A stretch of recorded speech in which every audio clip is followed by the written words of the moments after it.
La team s'est mélangée à la CEI. C'est totalement mélangé sur Cubière. On parle ici de la révision de la liste électorale avant les élections. La commission centrale est totalement divisée. Mais c'est aussi ça, quand il y a des hommes libres quelque part et qu'il y a des hommes corrompus, il y aura forcément des clans. Et là, des clans s'affrontent. Coulibaly Cubière se sépare de son conseiller Antoine Adou. À quelques mois de la présidentielle de 2025, la révision de la liste électorale fait débat, même au sein de la CEI. Surtout que Cubière a marqué son refus d'organiser cette révision de la liste électorale. Pourtant, la loi a inscrit cela au budget, incluant 27,5 milliards de francs CFA.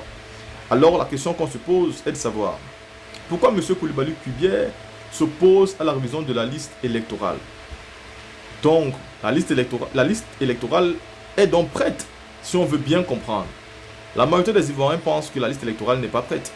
Et que pour qu'elle soit prête, il faudrait une révision de cette liste-là elle-même. Comme ça, on pourra extirper ceux qui n'ont pas le droit d'y être et bien évidemment remettre ceux qui ont le droit d'y être. Mais M. Coulibaly Cubière n'a pas envie. Pourtant, cette révision a eu lieu en 2010. Elle a eu lieu en 2015. Elle a eu lieu en 2020. Tout ceci avant les présidentielles. Peut-être parce que Ouattara n'avait pas de candidat. Aujourd'hui, il a des candidats et pas des moindres. Le président Laurent Gbagbo est là avec son background. Il connaît lui-même. Le président Tidjane Tcham est là. Et Tidjane Tcham, avec tout ce que nous savons de sa connaissance, il fait peur à M. Alassane Ouattara lui aussi. Soro Guillaume fait partie du jeu.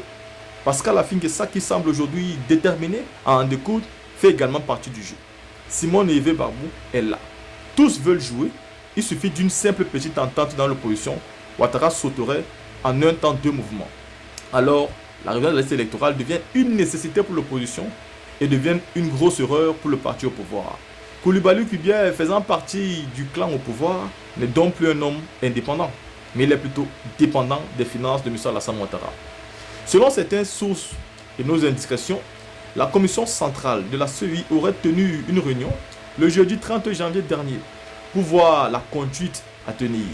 Deux clans se seraient dégagés.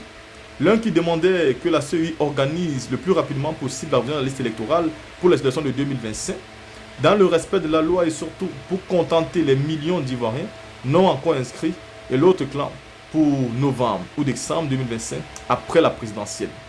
Ma question est encore de savoir pourquoi une révision de la liste électorale après les élections présidentielles. À quoi ça va servir? Parce que la révision de la liste électorale sert justement à prévenir les dangers d'une élection, à prévenir tous les risques. Et aujourd'hui, pourquoi vous allez laisser une période comme celle-ci pour venir faire ça après? Vous voulez prévenir quoi après l'élection présidentielle? Si ce n'est pas que vous êtes conscient aujourd'hui que toutes les irrégularités qu'il y a dans la liste électorale, si on fait une révision, ceci devrait être purgé. Et sachant très bien que les purger peuvent vous causer du tort, vous préférez donc ne pas les purger. Mais soyez-en sûrs, en 2025, l'élection ne sera pas faite avec des fraudes. Soit il y aura une bonne élection, soit il n'y en aura pas.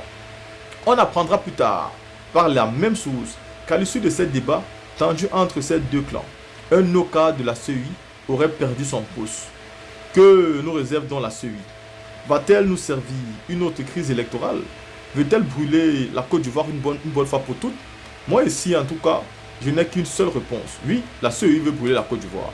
Elle veut servir une guerre à toute l'opposition de Côte d'Ivoire. Mais cette opposition-là doit être mobilisée comme un seul homme. Tous autour d'un seul idéal, la révision de la liste électorale. Avec les propositions claires, nettes et précises. Le parti au pouvoir doit savoir une chose. Pour qu'il y ait une élection, il faut que le parti au pouvoir soit d'accord. Que la CEI soit d'accord. Mais que tous les partis d'opposition soient d'accord. Il faut que l'élection soit inclusive et que tout le monde participe. Transparente et démocratique. Si ce n'est pas le cas, alors elle se garde le droit de se mobiliser, de manifester et de dire non. Donc ici, tout est clair.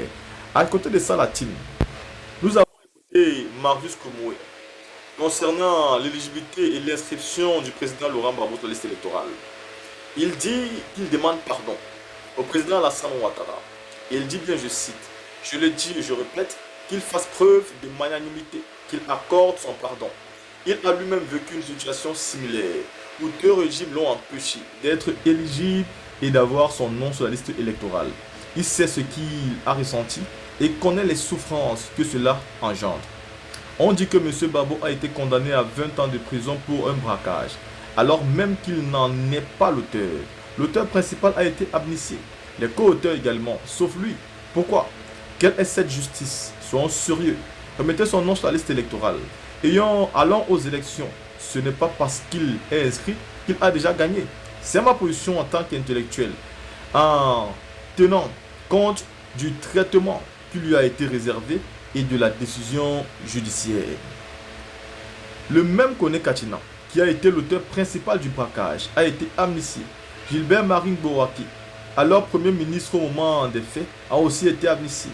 Comment peut-on avoir dirigé un pays pendant 10 ans et se voir refuser l'éligibilité? Soyons sérieux, arrêtons cela. Mais il faut vraiment être intellectuel et un vrai pour pouvoir comprendre la situation. Ou alors il faut être tout simplement un hypocrite pour ne pas comprendre la situation. Moi, je suis trop fier de cette vidéo, car cette vidéo est même le reflet de ce que nous vivons actuellement en Côte d'Ivoire. Et le message de Marius Komoué est honnête, c'est sincère. Et tous les Ivoiriens devaient s'aligner comme lui.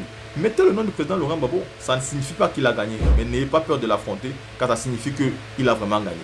La team, ceci dit, je vous mets ici une dernière vidéo. Écoutez le dégoût aujourd'hui des Ivoiriens. Écoutez les pleurs de ce peuple-là.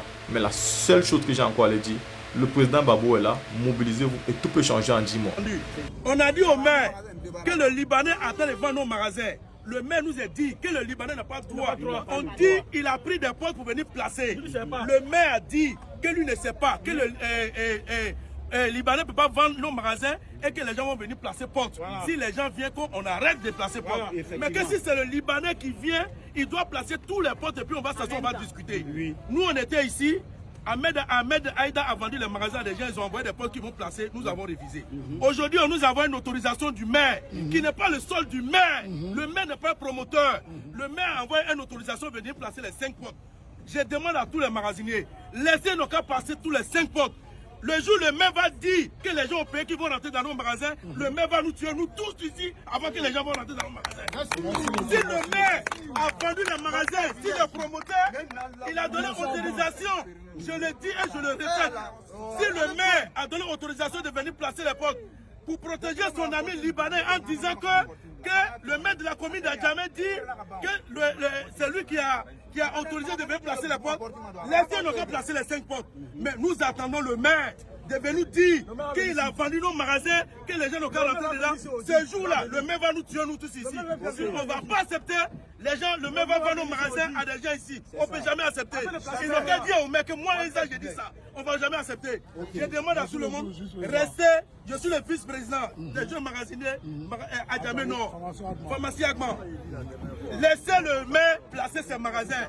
Tout ce qui se passe là, nous savons tous. Mais jusqu'à aujourd'hui, on respecte nos maires. Jusqu'à ce que le maire nous démontre qu'il n'a pas à respecter.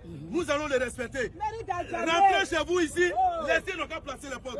On verra ce que le maire va faire. Vice-président, les magasiniers, laissez poli, pardonnez, laissez poli. On va laisser, on va faire le magasin. Maintenant, on va attendre la suite, s'il vous plaît. Pas de la pagaille ici, ok? Voilà, le message, pas de la pagaille. Voilà, merci beaucoup pour la coopération. Merci beaucoup pour la coopération.